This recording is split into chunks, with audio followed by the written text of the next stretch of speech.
Well, the Toronto Raptors played the Boston Celtics last night, and if you're like me, you watched the whole game. If you're kind of like me, maybe you only watched the first half. And if you're not like me at all, you only looked on social media, saw how the team was doing, and decided to skip the game. And I can't say I blame you, because the Raptors got down big early. They were down 41-20 in the first quarter alone. Yikes, it was not a good first half. But if you're like me and you stuck around for the whole game, there was a silver lining. They made this one a lot closer than that first half made it look like it was going to be. They finished the game 115 Celtics, 111 Raptors. And while it wasn't the prettiest game, there were some good takeaways. And so we will be discussing some of the guys that kind of perked my antenna up, that made me take notice of them, especially the rookies, especially the guys who are trying to make the team. There are some observations there that are intriguing. So there were a couple of performances that stood out to me, some in a good way and some in a bad way. So stick around. We're going to be breaking this game down and also talking about the prospects, because I think that's probably the most exciting part of this preseason. We haven't really gotten a great look at what the team can do at full strength, but what we have gotten is an extended look at some of the players who are trying to make the team and reading the tea leaves, who I think might be able to crack the rotation this season. So let's jump into it and take a look at who the players were that stood out this game. So in the starting lineup, there was one player who stood above everyone else, both literally and figuratively, and that was Jakob Poeltl, the Austrian 7-footer. And Jakob Poeltl, the first two games of the preseason, very solid. He has been what you expected him to be, a solid defensive player who can make the right play. And tonight, he was pretty much the only guy that made the first half not a complete embarrassment. He was the only player in the starting lineup who had a positive plus-minus with +2. He had 14 points, 13 rebounds, 2 assists with 3 turnovers, and some of them were not very good-looking turnovers. Not a perfect performance by any means, but honestly, one of the only players in the starting lineup who I could say gave an unconditionally good performance. But as I said the last couple of times, Jakob Poeltl is what he is. He is a defensive, traditional center who can do a little bit on offense, but isn't like an extremely exciting player, either to watch or talk about. I like that he's on the team, but if he has a good game, you can picture what that looks like. He has been trying to make more plays on offense, pass the ball more. I feel like he thinks that he needs to take a bigger role, setting people up, especially with some of the other ball handlers and playmakers on the team being injured. I think he feels like he needs to be that guy in the starting lineup, and the results are mixed. You can tell that he wants to be a player that helps his teammates out, but it does result in a couple of turnovers. Doesn't have the greatest vision. All in all, impressed with his performance. What can you say? Dependable player. Next up, let's talk about Scotty Barnes, because he stood out, but in a kind of negative way.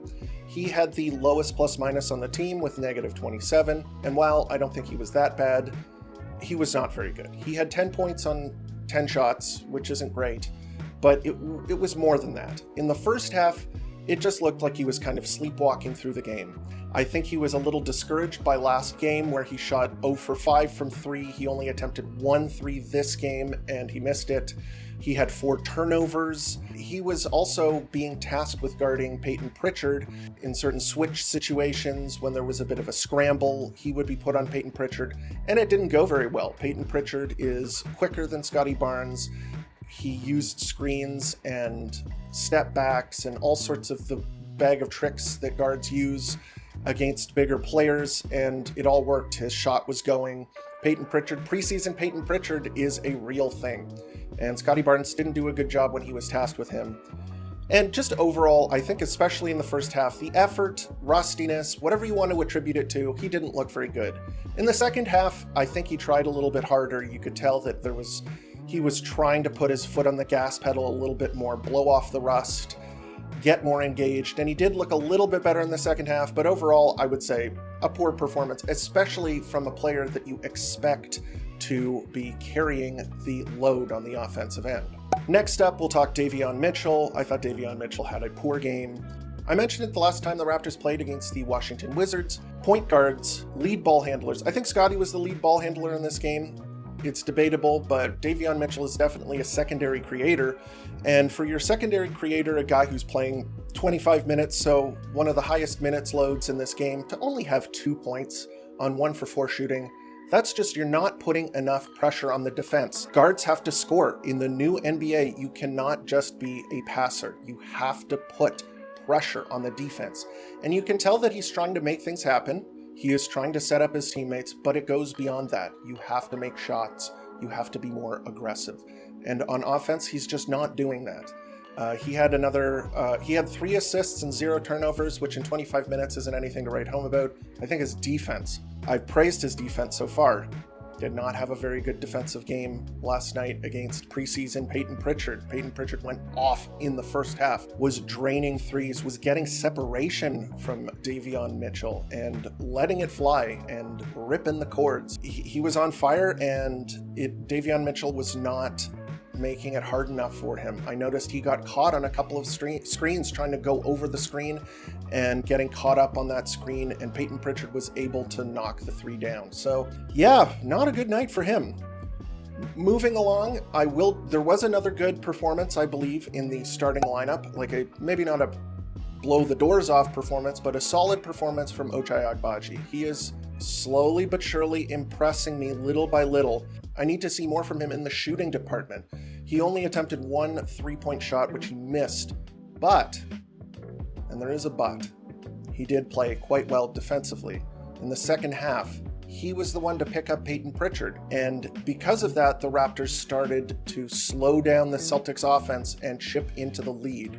And that's why the Raptors had a 32-22 third quarter. They were able to cool off the Boston Celtics. And I think a big part of that was the fact that Ochai Agbaji picked up Peyton Pritchard and slowed him down. Another very interesting thing, a very pleasant development, was his assist game.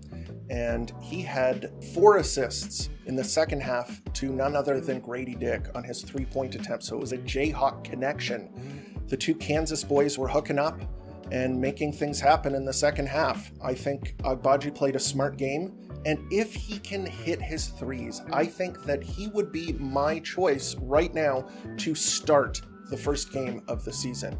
And I'll go into why that is, because you may be thinking, well, what about Grady Dick? He made a bunch of threes last night. It goes beyond that.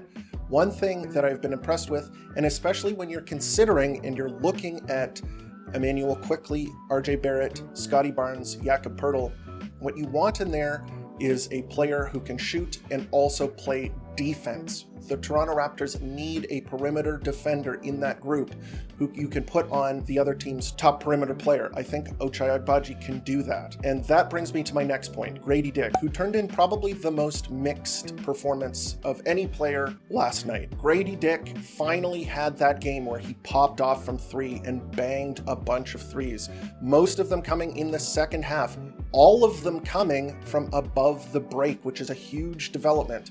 If you watched my deep dive on Grady Dick, you'll know that that was one area of his game that he was struggling with. The fact that he was not making his above the break 3-point shots and was kind of a corner merchant. He was taking and making a lot of threes from the corner and not a lot from above the break. This game, he went 5 for 10 from 3, and all of the threes came from above the break. A lot of them were really nice looking shots, very quick, very pleased with his ability to hit shots and also take shots, the confidence to take those shots when you're open, when your team needs you to shoot it. He made those shots, and so pleasantly surprised on that side. On the other side of the ball, it was ugly. One of the reasons that the Toronto Raptors got in such a big hole in the first quarter was because the Celtics' game plan was to attack Grady in the half court. So what they were doing is the Celtics would find whoever Grady was guarding. Sometimes it was Walsh, sometimes it was Lonnie Walker, and other times, unfortunately, it was Peyton Pritchard, and sometimes it was Sam Hauser. But whoever it was, the Celtics would give that player the ball, and then they would put Grady Dick into pick and roll coverage along with Jakob Poeltl. When you put Grady Dick and Jakob Poeltl into pick and roll coverage, it's very difficult to switch that possession, because then you will have Jakob Poeltl on the perimeter, and then you'll have Kita being guarded by Grady Dick. So they were very reticent to switch the pick and roll. Grady Dick tried to get over the screen, but was getting caught on the screen, getting significantly behind the player he was guarding, and they would be shooting open shots. And it wasn't just the pick and roll. Jordan Walsh, he was burning Grady Dick on the perimeter in isolation.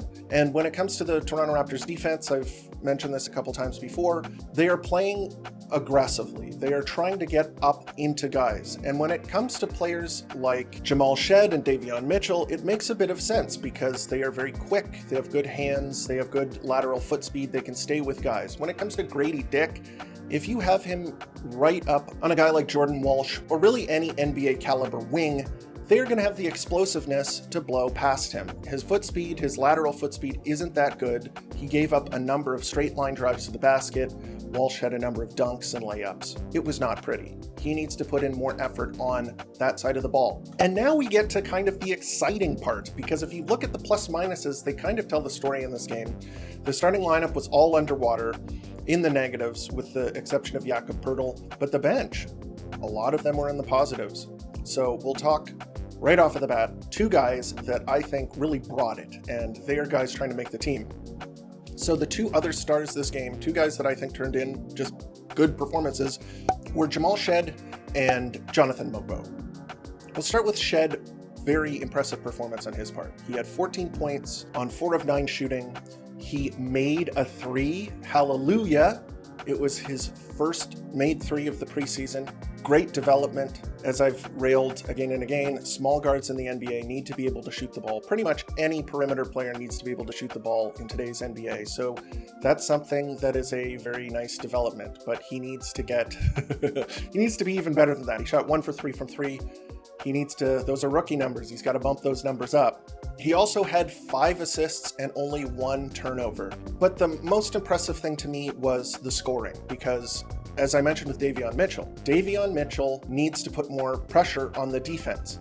And I think that Jamal Shed has a better mentality for a lead ball handler. He is trying to make stuff happen. He is trying to get both feet in the paint, either to score for himself or to get free throws or to set up his teammates. So he is doing that. Let's say Emmanuel quickly comes back, and then the backup spot is between him and Davon Mitchell. Davon Mitchell has the year's experience, but guess what? This is a rebuilding team. They are going to be giving guys opportunities, even if they are rookies. If he has the ability to run the show better than Davon Mitchell, I think that eventually, should this pattern repeat and this is the result every time, I could see him taking that spot in the rotation. Defensively, I think he did a good job as well. He was his usual disruptive self, and I think he put up a lot of resistance on that end. But again, I am concentrating on his ability to run an offense, and I think that he has impressed me more than Davon Mitchell so far this preseason, so keep it up. The next guy that I'm kind of getting a little bit, maybe too excited about, is Jonathan Mogo. And I was kind of down on the Mogo pick, especially after the summer league. He got injured early, but he didn't really show me a lot there. His first game of the preseason wasn't great. His second game kind of piqued my interest, and now we're starting to see, like, I'm starting to go, oh, okay. I am starting to see what they like about this guy. Jonathan Mogo, there's a lot of weird information about his height. NBA.com had it at 6'9". There are places saying that he's 6'6", so there are a couple of conflicting reports about how tall he actually is. He looks more 6'6" to me. He's more wing-sized than he is big-sized. And his game, while I thought maybe limited, you could see that he doesn't shoot a lot of threes, which indicates big to me. I'm starting to get the feeling that this guy maybe is more of a wing. I think he is. I'm going to say that right now I see him as a bit of a small forward. And he had a good game last night. He had 8 points on 3 for 7 shooting. He had 10 rebounds, 4 assists, and only 1 turnover in 21 minutes. The assists don't tell the whole story. 4 assists is good, but he was making reads. His game sense, his ability to read the floor, his handle on the ball is pretty good. And the one thing that really kind of stands out for me was the speed and accuracy of his passes. He is dealing, he is throwing the ball hard and on target. He does not have very many turnovers, and when a pass is fast and accurate enough, it often just the movement of the ball will put a player in a position where they can score or get a good shot opportunity. And he has been kind of running the point almost late in games for the Toronto Raptors the past 2 games. And it's very intriguing to see a player with that type of skill set. So I am starting to find myself becoming a Jonathan Mogo fan. I'm enjoying the Moog show, or as Matt Devlin calls him, Mogboo. Come on, Matt. Even the Celtics announcers were getting his name correct, but that was an interesting development hearing that pronunciation last night. But yeah, liking what I'm seeing from him. Now we're going to get into some of the other guys that played. Chris Boucher had the other side of the Chris Boucher coin last night. His shots weren't going in as much. He was not as effective on drives. He only had 1 offensive rebound. I think the way that it goes for Chris Boucher is the more offensive rebounds he gets, the more effective he is as a player. You can almost tell whether he's had a good game just looking at the offensive rebounding stat. And he only had 1 offensive rebound. He went 3 of 8 from the field with 9 points. Just not an effective game from him. I wouldn't say that he was terrible, just he didn't have a vintage Chris Boucher performance. Next up, Bruno Fernando. We've got to mention him because he played 14 minutes. I'm not enjoying the Bruno Fernando show. He had a couple of dunks last night, which were created for him by the bench guards. But other than that, he's out of position all of the time. One thing that really bothers me about centers is when they do not provide enough help defense, which is why I like Poeltl a lot, is that he is always trying to solve problems around the rim. He is always trying to put out fires. Oh, this guy has gotten past his man. It's time to stop them at the basket. His brain is wired, Poeltl's, is wired to put out fires. You are the primary help defender. It does not appear that Bruno Fernando is wired that way. You can watch it, he ball watches as a center. So you have a guy driving into the paint and there's no alarm in his head going, like, time to put up some pressure at the rim. Nope. Guy just runs into the paint and lays it up around him. I'm getting shades of Aaron Baines, who had the same problem. Like, stop them, please. Anyway, I'm not enjoying the show. He didn't have a particularly good game, even with those 2 dunks. I don't want to see much more of Bruno Fernando. It's very blunt and very rude, but I'm kind of done with that experiment. Next up, Jamas Ramsey. Okay, there's a guy that's kind of a bit interesting. And he's interesting to me because the guy is an athlete and he has a bit of a 3-point shot. He has made a 3 in all of the preseason games, if I'm not mistaken. He is kind of giving me Norm Powell vibes. Norm Powell being a guard-sized player who is very explosive, can shoot the 3, a bit of a microwave scorer off the bench. Maybe Jamas Ramsey could be that type of player. He had 9 points on 3 of 5 shooting. He was +9 in the game. And unlike the game before, he had no turnovers, which is big to see. If you're going to be a secondary ball handler, you can't just be turning the ball over willy-nilly. I think he looked pretty good, and I'm kind of a little intrigued by him as a player, so keep it up. Jameson Battle. Okay, as I mentioned on Twitter last night, come rain or shine, Jameson Battle is going to hit a 3 in a game. The guy is a shooting specialist, and he is looking for a shot. He is kind of a corner merchant, but he catches and shoots really quick. He had 2 threes last night, including the buzzer beater at the very end of the game. He beat the buzzer to make the score a little less embarrassing, to give the Raptors 111 points. But yeah, he had 8 points, went 2 for 2 from 3. Listen, the NBA is a make-or-miss league. If you can bang shots, there's a chance. There is a chance. If it comes down to, hey, we need a guy on the last roster spot who can hit 3s, my money would be on Jameson Battle. The guy is a shooting specialist, so I like that. But that was the game. Ugly game. Ugly first half, I should say. Second half, I'm really glad I watched this to the end. If you turned the game off in the first half, I don't blame you. It was horrible to watch, and a lot of dispiriting efforts in the first half, especially from Scotty Barnes, Grady Dick, pretty much everybody not named Jakob Poeltl. But in the second half, there were some bright spots. They made the game a little less embarrassing, kind of brought back the Raptors' pride, kind of wafted the stench out of the building that the Raptors were leaving in the first half, turned what could have been a really ugly loss into just a forgettable loss, which, you know, I'll take those any day of the week over, you know, real stinkburger, which is what the game was shaping up to be in the first half. So that's kind of what the game was like. In terms of looking and reading the tea leaves and trying to figure out who's going to make the final roster, this was a big sort of light bulb moment for me in terms of who I think is going to have the juice to make it to past training camp and onto the main team. I think just right now, if I were to say, I think Jonathan Mogo and Jamal Shed are two of the guys that I want to see make the roster. And of course, they'll probably bounce up and down between the Toronto Raptors and the G League, as most Raptors rookies do, but I have been sufficiently impressed by their performances that I think that those two will probably be the odds-on favorites out of the bench group to make the final team. In terms of the starting lineup, I think that that's the other discussion that's happening right now, because at full strength, with Immanuel Quickley and RJ Barrett back, there is a question: who is going to be the fifth starter? The Raptors, if they're going to be running an aggressive defensive system, they need to have the tools in order to be able to do that. They can't be getting into big holes like they did last night, when teams are going to be specifically targeting a player on the floor in order to get baskets like they did with Grady Dick. I don't think having that in the starting lineup is a way that you are going to win minutes. Maybe that's not what they're going to be looking for. Maybe they're going to be trying to develop Grady Dick into that fifth starter.